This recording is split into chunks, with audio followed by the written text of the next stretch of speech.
Kita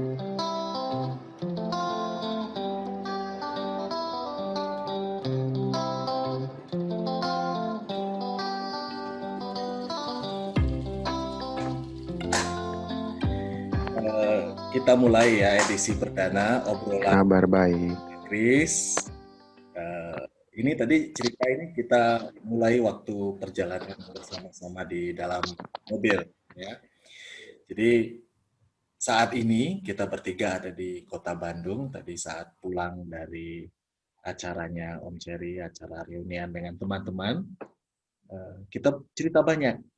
Tapi kayaknya asik kalau kita misalkan dokumentasikan cerita ini untuk nanti simak lagi, sehingga siapapun yang sekiranya mendengar bisa tahu dan boleh dikatakan bisa memetik hal-hal yang menarik. Tadi cerita kita banyak hal ya, tetapi yang utama yang saya lihat, yang saya pikir menarik itu adalah cerita tentang sekolah tadi, di mana kita dengar Wadidi istilahnya tadi di sekolah Yos Sudarso ya, di kalau misalnya boleh dikatakan populer. Nah, kaitannya dengan pendidikan, kita banyak mendengar isu berkaitan dengan pendidikan karakter, ya kan?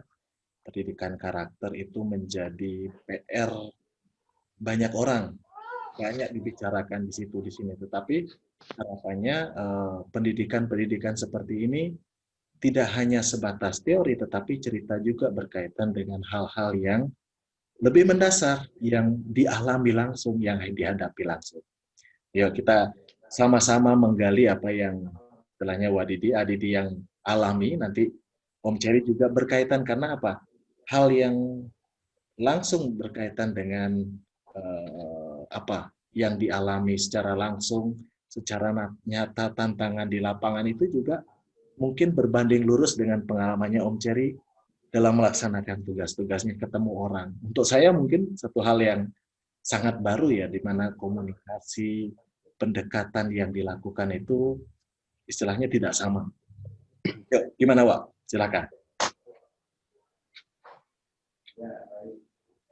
Ya, baik. Selamat malam. Eka sama Om Cherry. Gimana kabar semuanya? Bagus. Sehat. Ya, tadi setelah kita menikmati sajian ikan bakar di laut biru itu sungguh nyaman ya, kita bisa makan bersama. Lalu dalam obrolan memang sudah lama kita tidak ngobrol-ngobrol dan rupanya banyak inspirasi yang kita peroleh dari obrolan selama di perjalanan, bahwa ternyata kita punya dunia masing-masing, dunia kesibukan, dunia kerja, dan dari sana memang meskipun profesi atau pekerjaan kita berbeda-beda, tetapi ada sisi yang sungguh bisa kita terima sebagai bagian yang bisa memperkaya dan bisa saling meneguhkan satu sama lain. Kalau dari pengalaman saya sendiri memang bekerja sebagai pendidik itu dihadapkan pada tantangan yang tiap hari itu berbeda-beda. Sejak lulus kuliah ditugaskan di sebuah SMA di Bandung untuk mengajar anak-anak, lalu juga lanjut ke sebuah SMP Sudarso di Bandung, juga mendampingi anak-anak Katolik di SMA 3 dan SMA 5 Bandung. Itu banyak hal-hal yang unik yang kalau direfleksikan pada saat-saat ini memang ada hal-hal yang mungkin bisa kita gali bersama. Itu mungkin dari Om Cherry bisa menambahkan atau bisa membandingkan seputar tugas dan karyanya. Nanti kita akan coba suka atau juga hal-hal yang menarik dari dunia kerja kita masing-masing. Ya, kalau saya memang bukan berada di dalam bidang pendidikan. Saya mungkin lebih ke orang lapangan mungkin ya, bisa dibilang seperti itu. Jadi kesehariannya banyak bergelut dengan panasnya matahari, bisa dibilang, dengan debu-debu di proyek.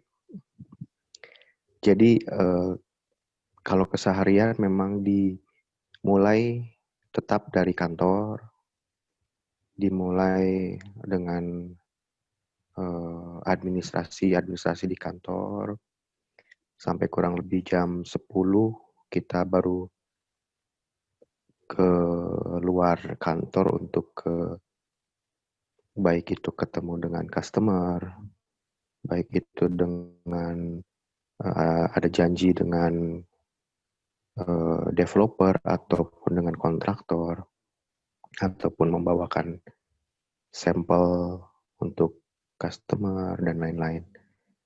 Ataupun juga presentasi ke konsultan, arsitek, atau negosiasi. Nah, seperti itulah. Jadi memang bukan di dunia pendidikan, cuman mungkin ada satu irisan juga pada saat kita harus menerangkan kelebihan ataupun produk-produk kita ke customer. Apalagi kalau kita memberikan presentasi produk ke konsultan, arsitek, ataupun ke dinas-dinas pemerintahan. Biasanya mereka lebih membutuhkan informasi-informasi tersebut supaya mereka bisa memasukkan spesifikasi dari produk-produk yang kita punya untuk dimasukkan ke calon proyek, calon ataupun perencanaan ataupun rancangan anggaran biaya proyek tersebut ke depannya gitu. Saya lihat ada hal yang menarik di sini. Jadi tadi Wadidi bercerita tentang bagaimana membangun pendidikan berkaitan dengan situasi sekolah yang dulu sempat digeluti dan juga sampai sekarang. Sedangkan Om Jerry istilahnya berkaitan dengan kerjaan sehari-hari dengan customer. Kalau saya boleh bilang, ini adalah kata kunci tentang komunikasi. Kita bukan bicara teori, tapi kita bicara tentang komunikasi yang kita alami, yang kita jalani sehari-hari. Nah, ini yang saya menjadi pemikiran dan jadi diskusi kita tadi ya. Wah, artinya bahwa bagaimana sih membangun komunikasi dengan anak-anak yang latar belakang tadi sekolah Yosudarso dengan situasi yang seperti awalnya dianggap sebagai sekolah yang bukan favorit, tetapi begitu akhirnya bisa menginspirasi, membuat mereka menang dalam berbagai lomba sehingga banyak orang akhirnya terlibat untuk masuk di sana. Nah, juga nanti Om Jerry berkaitan dengan tantangan-tantangan komunikasi ketemu dengan customer. Dulu saya ingat boleh dikatakan ada bagaimana banyaknya pungutan liar, bagaimana kita harus boleh dikatakan bernegosiasi. Karena konteksnya bernegosiasi juga penting di sini sehingga apa yang kita tuju itu bisa berhasil dengan baik. Wadidi, gimana, Pak?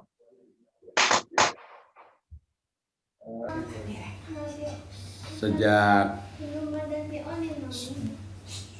lulus kuliah tahun 90-an dari Jogja, saya memang ditugaskan oleh Yayasan Salib Suci untuk mengemban tugas sebagai guru di SMA Santa Maria 1 Jalan Bengawan di Bandung. Nah, pada saat itu memang saya merasakan bahwa sebagai guru muda mungkin belum diberi kepercayaan atau hal yang boleh dikatakan dianggap masih muda begitu ya. Dan memang saya merasakan dan serta juga menyadari hal itu. Nah, lalu setelah 2 tahun berkarya di sana, saya lalu ditugaskan untuk mengajar di SMP Yosudarso Bandung di Jalan Muhammad Toha 19. Dan di sana kebetulan ibu kepala sekolah yang pada saat itu adalah Ibu Evi Syahrial itu memberi kepercayaan, memberikan kewenangan, dan intinya ia sungguh memberi kesempatan pada saya untuk berekspresi, mewujudkan apa yang menjadi gagasan, harapan, cita-cita, serta apapun yang menjadi potensi saya gitu. Saya diberi kesempatan. Dan tentu bersama para guru, rekan-rekan, saya merasa sehati. Atas kepercayaan itu saya mencoba mengekspresikan apa yang ada dalam benak saya. Dan pada awalnya memang saya melihat bahwa anak-anak di SMP Yosudarso itu karena kebetulan dikatakan anak-anak ya mungkin terlalu kasar kalau dikatakan anak-anak buangan, dan saya tidak setuju. Jadi anak-anak SMP Yosudarso tahun 90-an itu ya kadang-kadang kurang diterima sebagai anak-anak yang punya potensi. Ya memang dalam kenyataannya di tiap kelas rata-rata hanya 14-15 anak begitu ya. Itu menunjukkan bahwa sekolahnya dianggap kurang favorit. Anak-anak yang dari SD Yosudarso itu pada umumnya tidak mau ke SMP Yosudarso. Nah, lalu di sini saya melihat tantangan bahwa ini adalah garapan saya dan teman-teman guru, dan saya mencoba mengekspresikan. Saya yakin bahwa anak-anak itu tidak ada yang bodoh, tidak ada yang tidak berpotensi. Lalu saya harus menemukan potensi mereka itu apa. Nah, lalu jika pintu gerbang dari dunia akademik itu susah diharapkan, ya saya mencoba melihat dari sisi yang lain. Ternyata anak-anak ini punya potensi yang luar biasa di bidang olahraga dan seni. Oleh karena itu, nah ini yang bisa saya garap. Lalu pendekatan yang saya lakukan bersama para guru, saya ajak mereka, terutama dengan guru-guru yang muda, itu mencoba menjadi sahabat, menjadi teman bagi anak-anak remaja ya. Nah ternyata ketika pola komunikasi tidak sebagai guru murid lagi, tapi menjadi teman, maka di sini saya menemukan sisi yang sama sekali lain, bahwa mereka mau terbuka, mau menyampaikan unek-unek keprihatinan, cita-cita, harapan, kepahitan hidup dan sebagainya. Nah lalu ini yang menjadi salah satu kunci bagaimana saya masuk dan memahami mereka sebagai pribadi-pribadi yang katanya nakal atau apa. Ternyata mereka ini adalah potensi pribadi-pribadi yang sungguh memiliki harapan dan keterbukaan, bahwa mereka setelah menjadi teman ingin maju bersama-sama, dan kita coba untuk mengajak mereka, mengarahkan dari pintu gerbang ini masuk ke dalam dunia mereka, dunia yang memang